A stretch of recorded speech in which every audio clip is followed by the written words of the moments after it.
जबलपुर गांव के चौराहे पर रोज की तरह चहल पहल थी। गांव के लोग सुबह सुबह नाश्ते की तलाश में निकलते थे। चौराहे पर दो नए ठेले लगे थे। एक ठेला था रामू का, जो समोसे बेचता था। दूसरा ठेला था श्यामू का, जो छोले भटूरे बनाता था। लेकिन दोनों के ठेले उदास खड़े थे, क्योंकि ग्राहक वहां रुकने के बजाय सीधे सामने मदन हलवाई की पक्की दुकान पर जा रहे थे। आइए भाई साहब, गर्मा गर्म समोसे ले लो, एकदम ताजे कुरकुरे समोसे, सिर्फ 5 रुपए में। अरे रामू, कल भी लिए थे तेरे समोसे भाई, वो इतने सूखे होते हैं कि गले के नीचे ही नहीं उतरते। बिना चटनी या तरी के सूखा समोसा कौन खाए। मक्खन भाई, आलू का मसाला तो एकदम बढ़िया बनाता हूँ, अब समोसा तो सूखा ही होगा ना, पानी थोड़ी डाल दूंगा उसमें। अरे तो कुछ साथ में देने का जुगाड़ करना, ऐसे सूखे समोसे खाकर तो बंदा खांसने लगे। मैं तो मदनलाल हलवाई की दुकान पर ही जा रहा हूँ। मक्खन सिंह आगे बढ़ गया।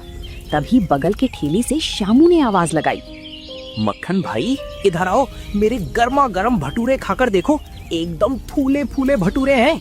अरे रहने दे शामू, तेरे भटूरे कम और तेल का कुआं ज्यादा लगते हैं। पिछली बार खाए थे तो हाथ से तेल टपक रहा था, पूरा दिन पेट भारी रहा मेरा। अरे भाई, भटूरा तो तेल में ही छनेगा ना, अब बिना तेल के भटूरा कैसे बनेगा। थोड़ा बहुत तेल तो रहेगा ही। थोड़ा बहुत नहीं श्यामू, बहुत ज्यादा तेल होता है तेरे भटूरों में। सेहत खराब थोड़ी करनी है। मदन लाल हलवाई के यहाँ भले ही 2 रुपए महंगा मिले, पर चीज अच्छी मिलती है। मक्खन सिंह मदन हलवाई की दुकान की तरफ चला गया। रामू और श्यामू एक दूसरे को देखने लगे। दोनों के चेहरे पर मायूसी थी।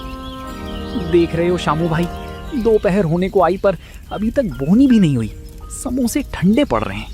मेरा भी वही हाल है रामू, मैदा गूंद कर रखा है, छोले की कढ़ाई वैसी की वैसी भरी पड़ी है, तेल गरम करके बैठा हूँ पर कोई आने को तैयार ही नहीं है। समझ नहीं आता क्या करूं। लोग कहते हैं समोसा सूखा है, अब समोसे के अंदर क्या रसगुल्ले का रस भर दूं? और मेरे भटूरों को तेल का डिब्बा बोलते हैं, अब क्या भटूरों को पानी में तलूं? अरे ओ रामू शामू, तुम दोनों आज फिर मक्खियां मार रहे हो। मैंने पहले ही कहा था, दुकान चलाना सबके बस की बात नहीं होती। देखो कैसे ताना मार रहा है, सारा गांव उसी की दुकान पर टूट पड़ता है। हाँ भाई, किस्मत अपनी अपनी, हमारी तो किस्मत ही खराब है। दोपहर के 2 बज चुके थे। मदन हलवाई की दुकान पर मिठाई और समोसे कचौड़ी धड़ाधड़ बिक रहे थे। रामू और श्यामू अपने अपने ठेले पर बैठे मक्खियां उड़ा रहे थे। तभी गांव के मुखिया जी वहां से गुजरे। मुखिया जी, आज सुबह से कुछ नहीं बिका, 2 समोसे चक्कर देखिए ना। अरे रामू, कल तेरे समोसे खाए थे, इतने सूखे थे कि पूरे दिन पानी पीना पड़ा। गला सूख जाता है रे तेरा समोसा खाकर। मुखिया जी, फिर मेरे छोले भटूरे खा लीजिए, छोले मसालेदार बने। ना बाबा ना, तेरे भटूरे खाकर मेरा पेट खराब नहीं करना मुझे। उस दिन जो खाए तो 2 दिन तक डॉक्टर की दवा खानी पड़ी। इतना तेल डालते हो जैसे भटूरे को तेल में नहला दिया हो।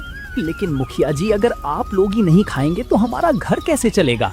देखो भाई, हम पैसे देते हैं तो अच्छी चीज खाने के लिए देते हैं। तुम दोनों को अगर काम चलाना है तो मदन लाल की दुकान से कुछ सीखो, देखो वहाँ कितनी भीड़ है।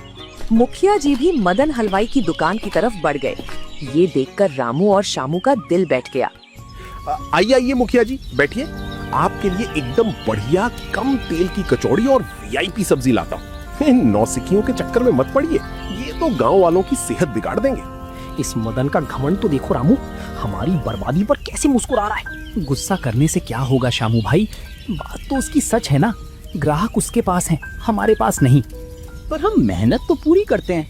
मैं सुबह 4 बजे उठकर छोले उबालता हूँ, मसाले खुद पीसता हूँ, फिर भी लोग थू थू करते हैं। मैं भी तो 5 बजे उठकर आलू उबालता हूँ, मैदा मलता हूँ, पर सब बेकार जा रहा है।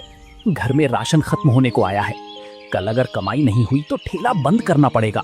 मेरा भी यही हाल है रामू, घर वाले बोल रहे हैं कि शहर जाकर मजदूरी कर लो, यहाँ ठेले में कुछ नहीं रखा। शहर जाकर मजदूरी करने में क्या रखा है श्यामू, अपना काम तो अपना होता है, पर क्या करें समझ ही नहीं आ रहा। शाम होने को आई थी। दोनों ने भारी मन से अपने ठेले बढ़ाए और चुपचाप अपने घरों की तरफ चल दिए। उन्हें समझ नहीं आ रहा था कि कल सुबह वो दुकान खोलेंगे भी या नहीं। अगली सुबह रामू और श्यामू भारी मन से अपने अपने ठेले लेकर फिर से उसी चौराहे पर आ गए। दोनों के चेहरों पर उदासी थी। तभी गांव के सीधे साधे काका राउदीन काका वहां से गुजरे। रामदीन काका, राम राम। आज सुबह की चाय के साथ समोसा नहीं खाओगे क्या? राम राम भाई रामू। अरे इच्छा तो बहुत होती है, पर तेरा समोसा खाते ही गला सूखने लगता है। सूखी मैदा और सूखा आलू खाया नहीं जाता भाई। काका तो फिर मेरे भटूरे खा लो, गरम गरम छान देता हूँ अभी। अरे श्यामू भाई, तेरे भटूरे खाऊंगा तो बुढ़ापे में सीधे डॉक्टर के पास जाना पड़ेगा।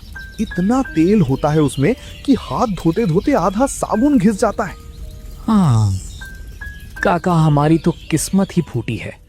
मदन हलवाई की दुकान पर देखो, पैर रखने की जगह नहीं है और हमारे पास कोई खड़ा भी नहीं होता।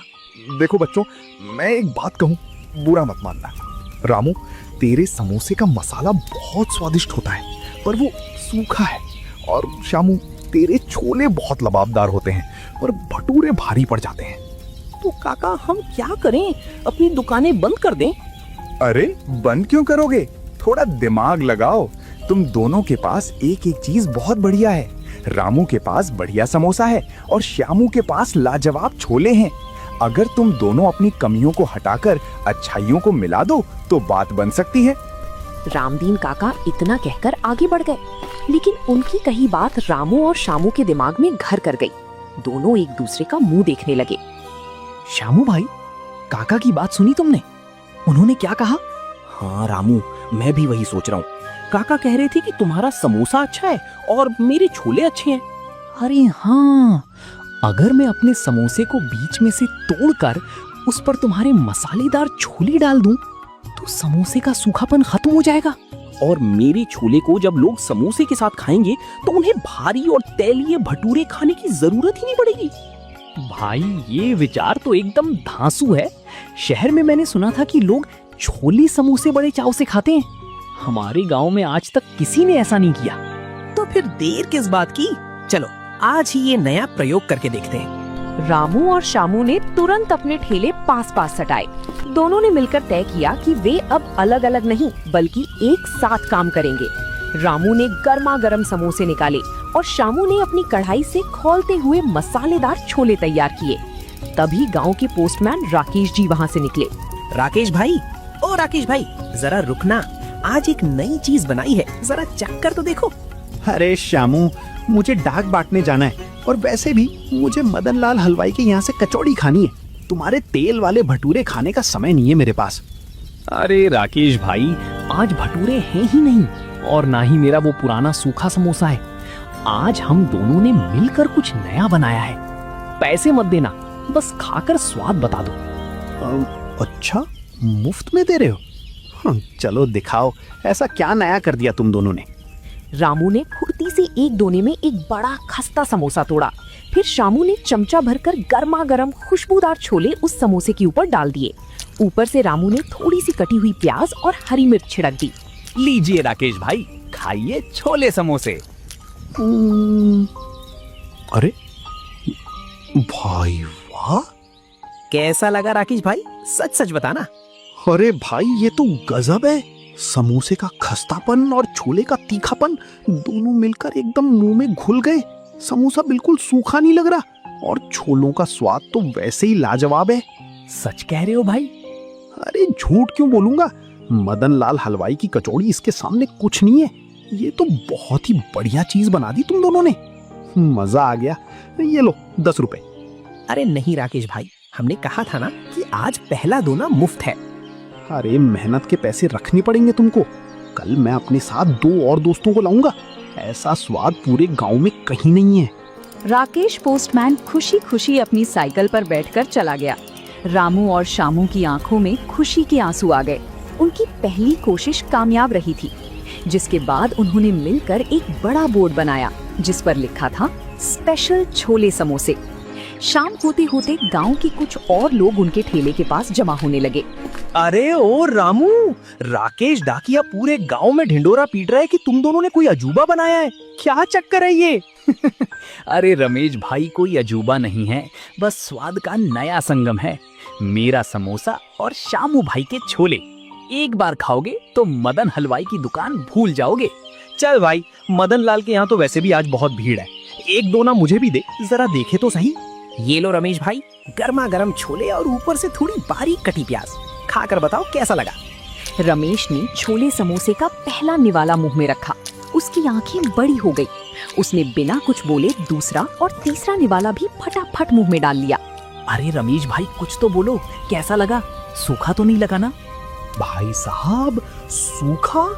ये तो लाजवाब है, लाजवाब। समोसे का जो आलू का मसाला है वो जब इन छोलों के साथ मिलता है ना तो कसम से मजा ही आ जाता है। एक दोना और लगाओ मेरे लिए। अरे रमेश, सच में इतना अच्छा है क्या? लाओ भाई रामू, एक दोना मुझे भी दो, मुझे भी चखना है।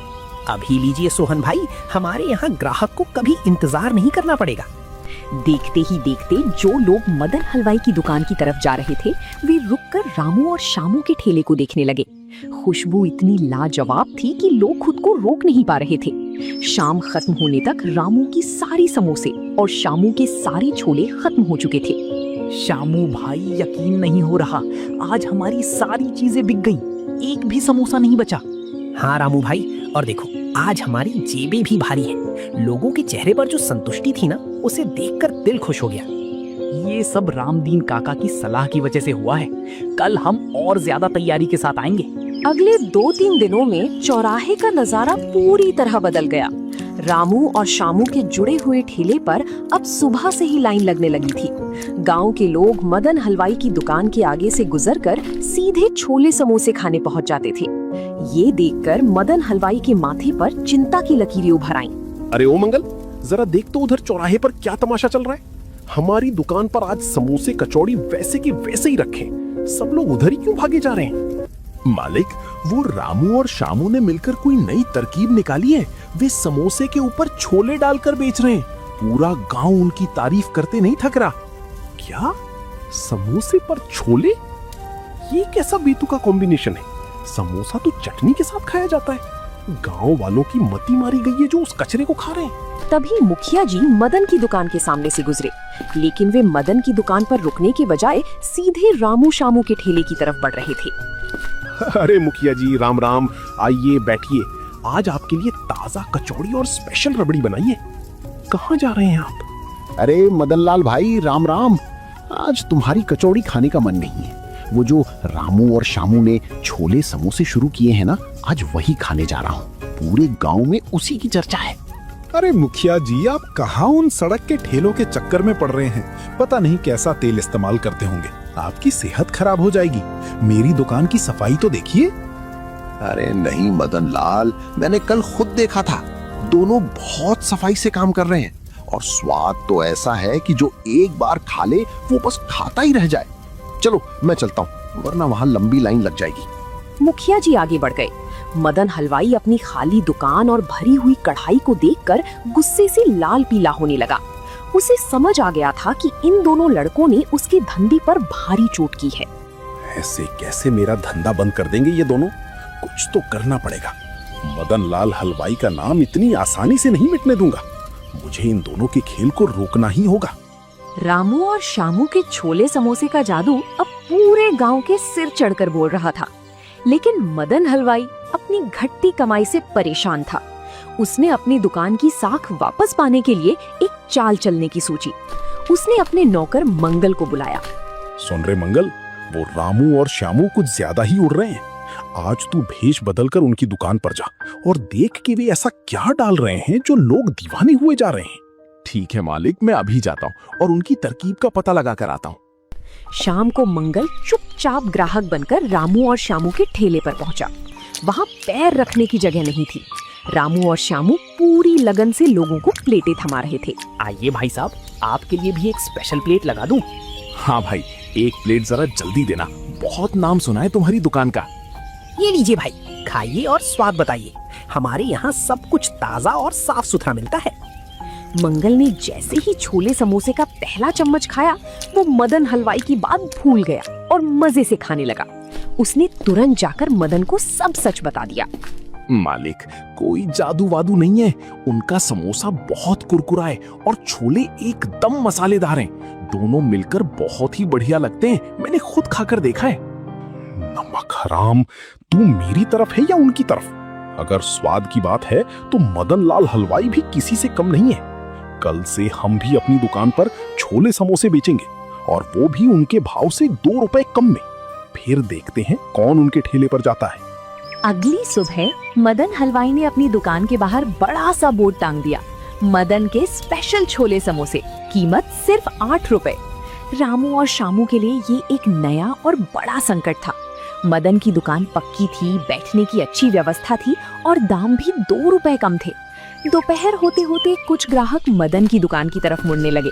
रामू और शामू ये देखकर थोड़े परेशान हो गए। रानू भाई, देखा तुमने, मदन ने भी छोले समोसे बेचना शुरू कर दिया और उसने दाम भी कम कर दिए। हमारे कुछ ग्राहक अब उधर जा रहे हैं। हाँ शामू भाई, मैंने भी देखा। मदन के पास बड़ी दुकान है, लोग वहाँ आराम से बैठकर खा सकते हैं। हमारे पास तो सिर्फ ये छोटा सा ठेला है। तो क्या हमें भी दाम कम कर देने चाहिए, वरना हमारे बचे हुए ग्राहक भी चले जाएंगे? नहीं शामू भाई, हम दाम कम नहीं करेंगे। अगर हमने दाम कम किए तो हमें चीजों की क्वालिटी से समझौता करना पड़ेगा। हम कम दाम के चक्कर में खराब तेल या हल्के मसाले इस्तेमाल नहीं कर सकते। बात तो तुम्हारी सही है रामू, हमारी पहचान हमारा शुद्ध और बढ़िया स्वाद है। अगर स्वाद बिगड़ गया तो ग्राहक हमेशा के लिए चले जाएंगे। बिल्कुल, हम अपनी मेहनत और ईमानदारी पर भरोसा रखेंगे। ग्राहक को अगर हमारी चीज पसंद है तो वो 2 रुपया ज्यादा देकर भी हमारे पास ही आएगा। चलो काम पर ध्यान देते हैं। तभी मक्खन सिंह, जो मदन की दुकान से छोले समोसे खाकर आ रहे थे, रामू के ठेले के पास से गुजरे। उनके चेहरे पर निराशा थी। मक्खन भाई, आज मदन की दुकान के छोले समोसे खाए, कैसा लगा स्वाद? अरे भाई, नाम बड़े और दर्शन छोटे। मदन लाल ने दाम तो कम कर दिए, पर जल्दीबाजी में उसके समोसे अंदर से कच्चे थे और छोले में सिर्फ पानी भरा हुआ था। स्वाद के नाम पर कुछ नहीं था। भाई रामू, जरा एक प्लेट तुम ही लगाओ। मदन लाल के चक्कर में मेरा तो मूड ही खराब हो गया। अभी लीजिए मक्खन भाई, हमारे यहाँ आपको वही पुराना और असली स्वाद मिलेगा। मक्खन सिंह ने जैसे ही पहला निवाला खाया, उनके चेहरे पर मुस्कान आ गई। ये देखकर रामू और शामू को समझ आ गया कि नकल तो की जा सकती है, लेकिन ईमानदारी और हुनर की बराबरी नहीं की जा सकती। मदन हलवाई की कम दाम वाली तरकीब पूरी तरह फेल हो चुकी थी। लोग 2 रुपए बचाने के चक्कर में खराब स्वाद नहीं खाना चाहते थे। मदन की दुकान पर छोले समोसे की कढ़ाई वैसी की वैसी भरी रही, जबकि रामू और शामू के ठेले पर शाम को पैर रखने की जगह नहीं थी। मदन अपनी दुकान के काउंटर पर खड़ा ये सब देख रहा था। मैंने दाम भी कम किए, बैठने की जगह भी दी, फिर भी लोग इन लड़कों के पास ही जा रहे हैं। आखिर मेरी कमी कहाँ रह गई? तभी मुखिया जी मदन की दुकान के पास आए। उन्होंने मदन के उदास चेहरे को देखा और समझ गए कि बात क्या है।